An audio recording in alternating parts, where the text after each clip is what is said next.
হাই everyone আজি এটা 1 kg কেকৰ অৰ্ডাৰ আছিল আৰু স্পঞ্জটো মই বনাই ললোঁ লগতে তিনিটা ভাগত কাটি ললোঁ কাটি লৈ মই পাইপিং বেগত প্ৰথমতে ক্ৰীমটো ভৰাই থৈ দিছিলোঁ সুগাৰ সিৰাপ দিছিলোঁ প্ৰথম লেয়াৰটোত কিন্তু মোৰ ভিডিঅ' কৰাই নহল কিবা হল ভিডিঅ'টো ক'বই নোৱাৰিলোঁ আৰু পাইপিং বেগত ভৰালে সুবিধা হয় আৰু সোনকালে হয় অলপ ক্ৰীম লগাই এনেকৈ চকলেট গানাছ দি দিছিলোঁ আৰু বহুত হেভি কৰি মানে ক্ৰীম মই নিদিও স্পঞ্জটো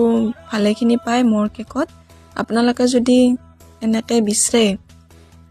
টেষ্টি আৰু ভাল কেক এটা তেতিয়াহ'লে মোৰ লগত কন্টেক্ট কৰিব পাৰে মোৰ টিউৰ পৰা অৰ্ডাৰ লওক টিউৰ বুলি নহয় টিউৰ আশে পাশে আপুনি য'তে নহওক বিচাৰিলে